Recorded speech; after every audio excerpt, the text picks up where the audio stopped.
What's good, YouTube family? It's the one and only Uncle Ty, and welcome to the TerrorDome Battle Rap Podcast. Before we get into the video, I need you to please click the like button, subscribe, and click the cowbell to get notifications on all new content. You can also follow me on all social media platforms at TerrorDome TV. That's TerrorDome TV. But now that that's out the way, let's get into things. So let's go ahead and get into this N.O.M.E 10 recap. What I want to do is I want to give my feelings on this card before we actually get into the battles itself. As far as everything that's going on in society, I want to say I give big kudos to Smack, Beasley, Chico, and all those guys there at URL for putting this card together. With everything going on, to be able to get these guys all in one venue is a miraculous job. Now, if we were in a healthy state, I may say that this card is a little underwhelming, not because of the names that are on it or the matchups, but just because of the names that are not on the card. And I don't need to go through all the names. We know what battlers we would want to see on this card. We got N.O.M.E, K-Shine. There's a lot of guys that could have been on this card, but like I said, with everything that's going on, this is probably the best Mac could do for us. And I personally think it's a great card for everything that's. So with that being said, shout out to Smack on the card. What we're gonna do is we're gonna work from the bottom and go all the way up to the top as far as these matchups are concerned. All right, so the first battle, we got Jada Nightwing versus Fonz. This goes back to the topic I brought up in my last blog about anglers versus punchers. Especially in the quick setting like this caffeine thing, the judging is done quickly. And a lot of times, man, this is my thing with a puncher. You could punch, and they could be hitting. But this is my thing with a puncher. Your second punch might not get remembered by the time you get to the third or fourth one when you're in this quick setting when judges have to evaluate and judge quick. Now, when you're an angler, the things that you're saying, it sticks more. Because what your opponent is doing, he's breaking you down and your inconsistencies and the negatives in your game. So, as a fan, we're going to hold on to that. Our memory is going to retain that a lot better than it would when you're punching. Like, as far as punches, we'll remember them as they're coming. I'm telling you, once you get to the third punch, we forget the first one until we go back and we watch it again, or we get around our friends and we get to talking about the battle. But in this quick setting, I think it's favored more for an angler. So as far as that battle goes, I'm gonna go with Jada Nightwing in a 2-1. Like I said, Fonz is gonna have one of those rounds. He's gonna shake the room. But like I said, I just can't see punches beating the angler in this type of setting. Now, if this was on a night of main event stage and he had a crowd, I would say Fonz will be the favorite if there was a crowd and actual fans out there. But with the setting, I'm giving that to Jada Nightwing. Moving on to the second battle, we got Mike P versus Saga. Honestly, man, I can't call this one. Both of these guys are extremely talented MCs. Two of the best pens in the game. This is all going to come down to what approach each guy takes. We just seen Mike P coming off a brutal lashing of Danny Myers. We just seen Saga come off a classic with B-Dot.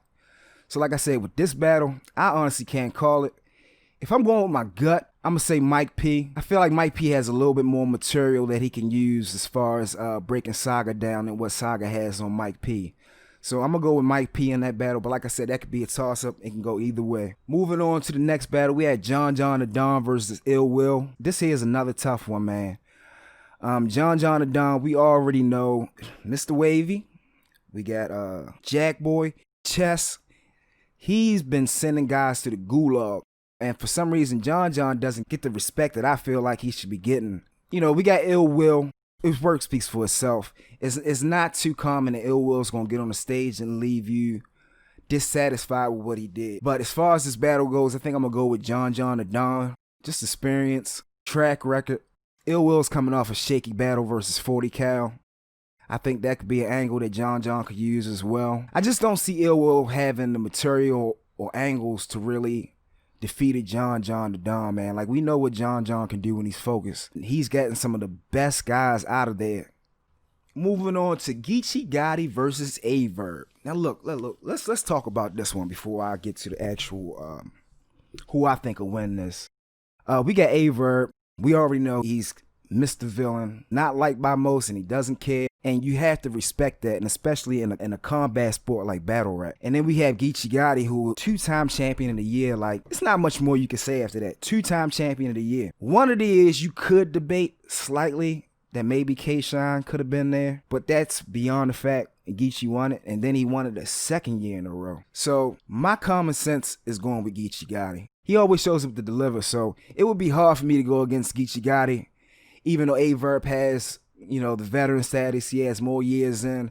As far as Verb versus the Lux battle, to me, I don't see the win that a lot of people were saying Verb got after that battle. It's still a debatable battle to me. Verb has lost some battles to certain people that he should not have lost, like the Gems joint. Every now and then Verb will come out there and he will give us a dud, man. So just based off consistency of work, I gotta go with Geechee Gotti on that battle. Moving on to the next one, we got Daylight versus Tay Rock. Look, I'm gonna try to keep this one as sweet as I can, man, and I'm gonna be as honest as I can. I was a big fan of Tay Rock in the early days, around the time of the QP battle, but I just feel like Tay Rock's material has not evolved with battle rap. Now, this is not hating, because the passion that he brings on that stage is what I feel like is keeping him going. It's why he's still on the stage where a lot of guys who started out with him are not around. So I'm gonna give him his credit on that. It's the passion of what he brings on that stage. The haymakers, like, he can really make a room shake. I've seen it in person. But this is a closed off environment. This goes back to what we were saying, Jada Nightwing versus Fonz. Some battlers with their material need that crowd to be able to, present that package in the way that they normally present it. And from looking at the sterilized battles that Tay Rock has did, the Zoom battles, I feel as though he's going to need that crowd to beat a Daylight. And especially in a setting where it's closed off, Daylight's going to be able to really execute them bars, wordplay, and everything that he does with a preciseness. I don't know, man. Me personally, I can't see Tay Rock winning this battle in this setting. Like I said, a lot of these battles, results could be different, given if they were on a stage and we were in a packed venue like we have in the past. I don't see Tay Rock beating Daylight in a lyricist arena, which is what I feel Night of Main Events is going to be. I just can't see him doing it. And with the anticipation of Daylight coming back, I just can't see Tay Rock overcoming this. This is just one of the matchups where I just don't feel like the skills match up at all. If you go back and you listen to some of Tay Rock's latest battles in the last 3 or 4 years, man, like, for a man to be in his 30s, probably approaching mid-30s, man, he's still rhyming off 4-letter words. 5-letter words: stock, cop, props. Lyrically, he just does not have the tools for Daylight. That's my opinion. If I'm wrong, I'll be the first one to come back and blog about it. But I just don't feel like he even has the tools to go in there and fix this problem. So as far as that battle goes, I'm going to go Daylight 2-1. I feel like Daylight's anticipation of coming back is going to automatically give him that first round, just as long as his material is Daylight-ish, you know what I mean? Tay Rock, he's mastered the second rounds, but I feel like Daylight's probably going to have something up his sleeve for the third round involving Tay Rock with, his situation, being caught with the transsexuals. He's got a lot of material as far as the dot mob stuff. Daylight just he has a lot of angles, and like I said, it's his arena. A closed off crowd. He doesn't have to worry about us not missing certain words because of what the crowd is doing. I just feel like, Daylight's going to get this one clean. So as far as that Daylight versus Tay Rock battle, I'm giving that the Daylight 2-1. And moving on to the main event, the long awaited Loaded Lux versus Sue Surf. All right, let me give you my prediction on this one here. I can't call this one. I cannot call it, man. Look, I don't want to come off as biased, but I feel like Loaded Lux is, I don't want to be biased, but I just feel like Loaded Lux is a god of this battle rap. But at the same time, man, what is the biggest gripe that we have over Surf? Clears wins. That's the biggest issue that we have about Surf all the time, is where's his clear wins at? And a lot of us can argue that Surf is not going out here and clearly winning it. Some can argue that Surf's opponents know how big the magnitude of the battle is, so they come with their best material. But with all that being said, the overriding theme is Surf's battles are always classics. Whether, and he always leaves room for you to debate whether he won, and there's always room to debate whether his opponent won. So that just tells me that one or two things can happen July 11th. Either Surf can come in there and he can give us a battle that'll be so close that it'll be debated. So that just tells me one of two things. This battle is either going to be a classic from both of these guys, or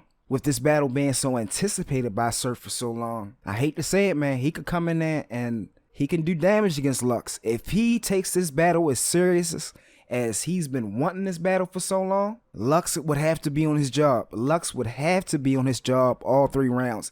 If Surf comes as prepared and as focused as he should be for Lux. So with that being said, my prediction on the Loaded Lux versus Surf battle, I'm going to go Surf, man. And as much as it hurts, I just feel like Surf has more to prove with this battle.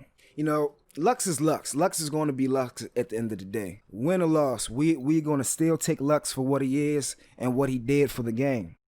As far as this battle goes, I just feel like there's too much on the line for Surf for him to come out here and jersey around or take this lightly. I feel like we're going to literally get every ounce of energy lyrically out of Surf for this battle. So that's my pick for now. I'm going to say Loaded Lux versus Sue Surf. I'm going to go Sue Surf 2-1 and a debatable. As much as it hurts, man. As much as it hurts. But look, man, that's my recap on N.O.M.E 10. Please make sure y'all like, subscribe.